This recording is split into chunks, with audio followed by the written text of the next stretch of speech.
Despite his wife's protestations that he was driving way too fast on this unfamiliar road, he nonetheless pressed on, going way too fast, did not see the curve coming up, and then lo and behold, in a split second, the car was in the ditch.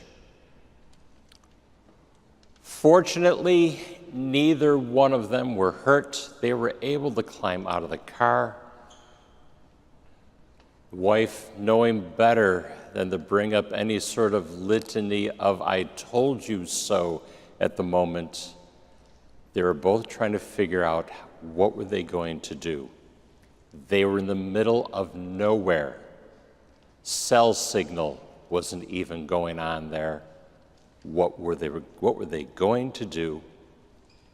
When suddenly, coming down the road, they see this man riding a horse. And the horse is not quite going in a straight line, wanders a bit to the right, wanders a bit to the left. And he comes upon this couple and he says, "Can I help you?" And they're saying, "Can you go get us some help so we can get our car out of the ditch?" Patting the horse on the neck, he says, "Benny can do this." And he gets off the horse and he ties the rope to the saddle, and to the other end of the car he ties another knot, and he says to the couple, "Stand back."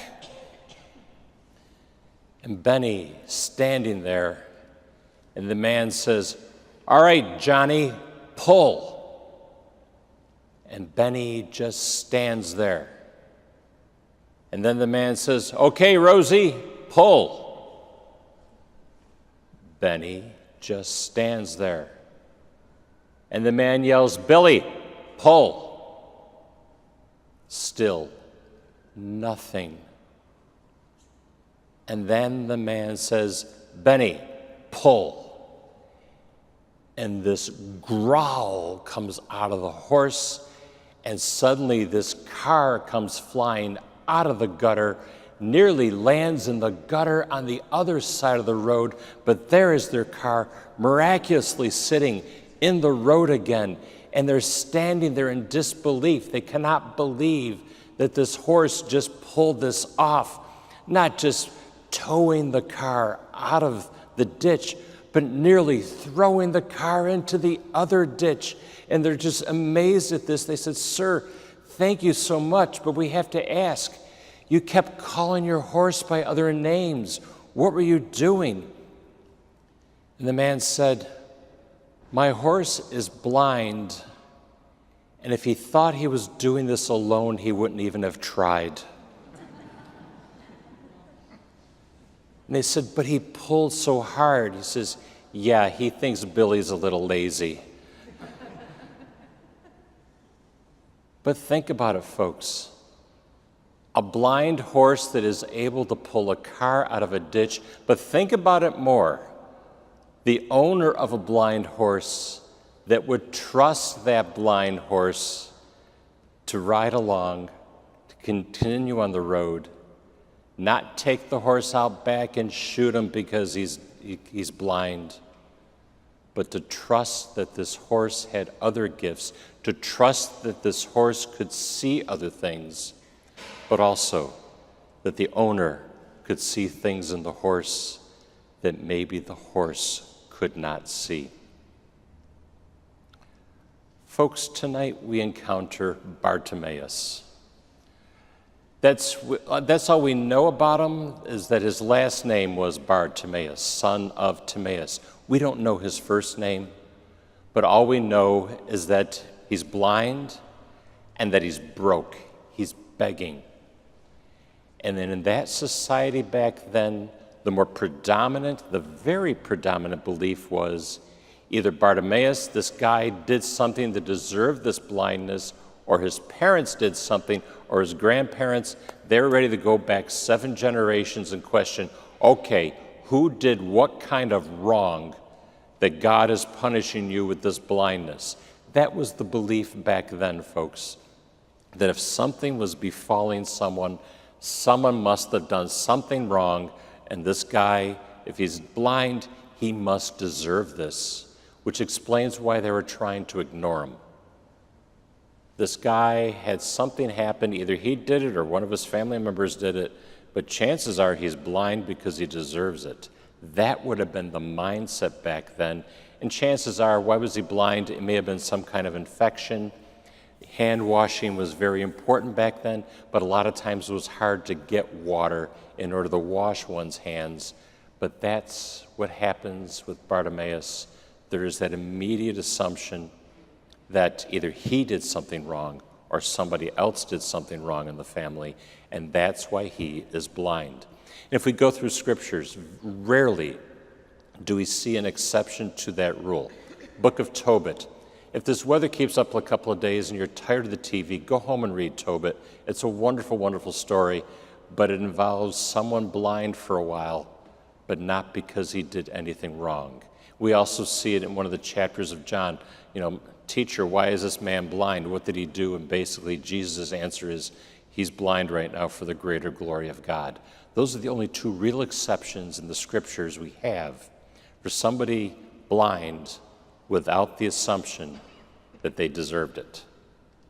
At least by the people, they thought, if he's blind, he deserves it. Tobit, John, the only two real exceptions. But we've got this guy who's blind, who's begging. Ironically, here's the one who can't see, but yet he sees something in Jesus that a lot of people are not seeing. Jesus, son of David. He throws out a wonderful, high compliment. Jesus, son of David. And in that culture, if you paid someone a compliment like that, you owed them. And Jesus would have known that. I just want to see. I just want to see. I don't want to be in the margins anymore. I don't want to sit on the side of the road begging anymore. I just want to see.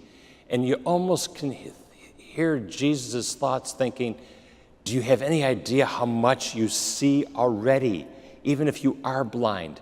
Do you have any idea that you see who I am and that you're able to ask me for the very thing you need? And so he heals him, and he says to the guy, go on your way. And what does the guy do? He disobeys. He doesn't go on his way, but instead he follows Jesus. Interesting response from the guy. Jesus heals him, tells him, go on your way, and the guy pretty much says, no, I'm good. I'm going to keep going with you. So, folks, let's keep in mind Bartimaeus in this story tonight. This man who's been cast to the side, perhaps through much of his life, this man who's blind, who's begging, who's dirt poor, where most of the society is assuming he deserves it. And Jesus says, no, you don't deserve it. Instead, you can now see. For us, folks, it leads us to some very, very important questions. First of all, what are we blind to? Who are we blind to? And can we ask Jesus that same request, Lord, I want to see? And are we blind to those who are in the margins right now? Are we blind to those who are in desperate need? Are we blind by simply saying they probably deserve it? Maybe they need our help, but they don't deserve our help. Maybe we're thinking, well, I've got too much going on, or that for me, a very annoying phrase, charity begins at home. Well, yeah, maybe charity begins at home, but it's not supposed to stop there, by the way. But for us, who are we blind to? And can we ask our all-loving God to be able to see? Let's try to keep that in mind, whether it is when we're walking the streets of this very neighborhood, whether it's we're walking around in work or in our school hallways, or yes, when we walk into a voting booth in the next couple of weeks. Can we pray, Lord, I want to see, but then have an openness to an answer to that request? And when Jesus says to us, go on our way, can we, like Bartimaeus, say, no, I'm good, I'll follow you?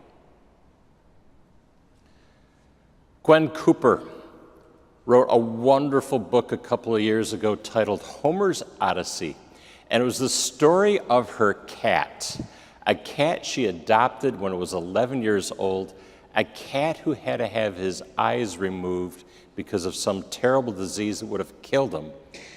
She brings a blind black cat home to her apartment, and much like some of those automatic vacuum cleaners that will try to map out your apartment, Homer starts doing that very thing, maps out the space, and in no time at all, Homer starts walking around the apartment as if he can see. And then came a very frightening night when Gwen in bed can hear a noise, and it is clearly an intruder breaking into the apartment, but also the noise of an intruder running away. Why did the intruder run away? Because he was greeted by a black, hissing cat who lunged at him and got him with perfect accuracy. As she would say in her book, love cannot be seen with eyes.